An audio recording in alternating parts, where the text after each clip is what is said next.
नमस्कार, मैं राकेश वर्मा आप सभी का स्वागत करता हूं आपके अपने परिवार एसएन गुरुकुल पर।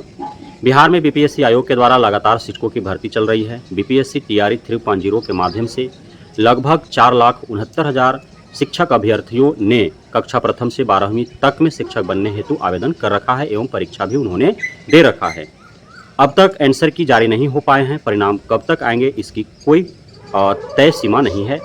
अभी आप सभी को लंबा इंतजार करना पड़ सकता है, क्योंकि कई ऐसे बिंदु हैं जिस पर अभी स्पष्टीकरण होना बाकी है।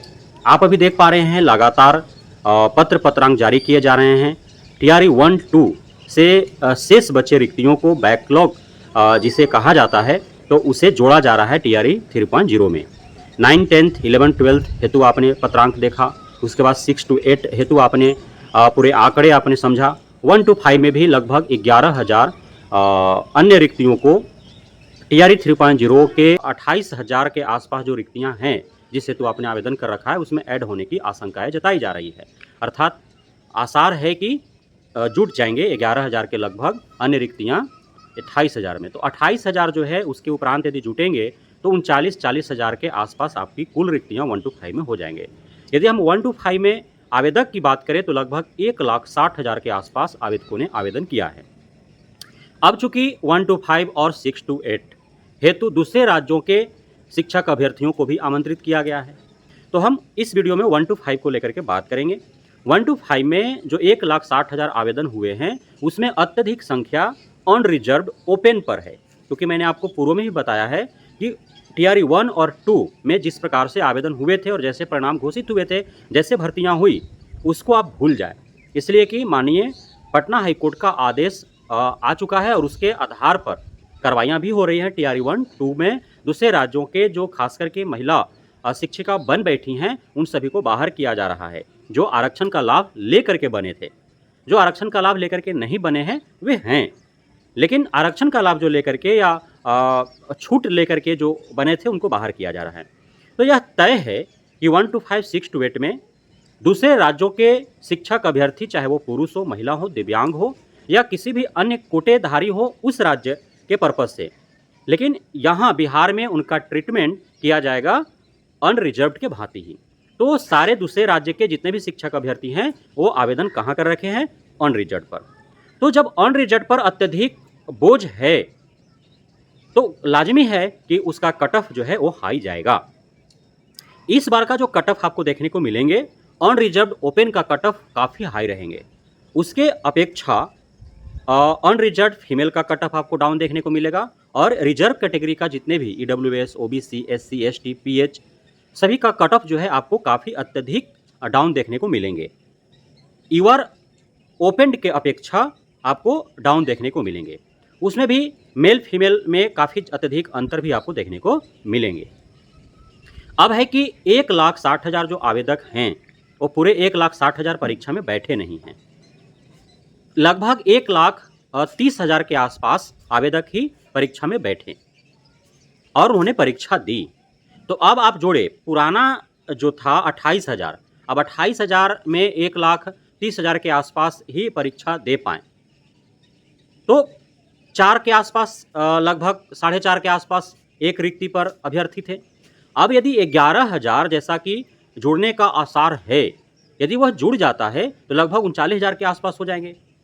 अब 1,30,000, तो जो कंपटीशन होगा प्रत्येक रिक्ति के विरुद्ध अभ्यर्थी का वो कम हो जाएंगे।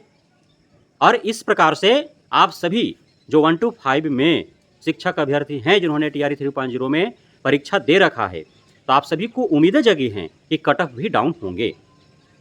अब कट ऑफ को लेकर के यदि बात करें तो बहुत अत्यधिक आपको डाउन देखने को नहीं मिलेगा। ऐसा नहीं है कि 10-11,000 रिक्तियां ऐड हो जाने के उपरांत कट ऑफ में भारी गिरावट देखने को मिलेंगे, ऐसा बिल्कुल भी नहीं है। क्योंकि यह जो 11,000 रिक्तियां हैं यह फ्रेश रिक्ति ऐड नहीं हुआ है, यह बैकलॉग का रिक्ति ऐड हुआ है। और आप यदि आंकड़ा देखेंगे तो फिर आपको पता चलेगा कि बैकलॉग का जो सीट है अत्यधिक किस कैटेगरी में है, तो वह एससी एसटी कैटेगरी में आपको अत्यधिक देखने को मिलेंगे। आपको यूआर, ईडब्ल्यूएस, ओबीसी में काफ़ी कम बैकलॉग के सीट आपको देखने को मिलेंगे। तो ज़्यादा खुश होने की आवश्यकता नहीं है।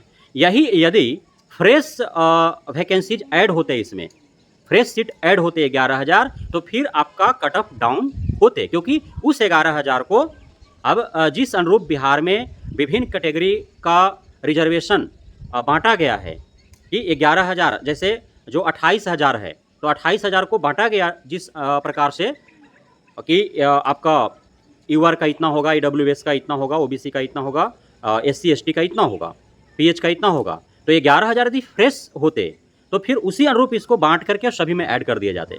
लेकिन यह तो बैकलॉग का सीट है, तो इस जो टीआरई 1 हो या टीआरई 2, टीआरई 1-2 में जिस कैटेगरी में जितना शेष रिक्तियाँ होंगे टीआरई 3.0 में उसी कैटेगरी में आकर के वो ऐड हो जाएंगे।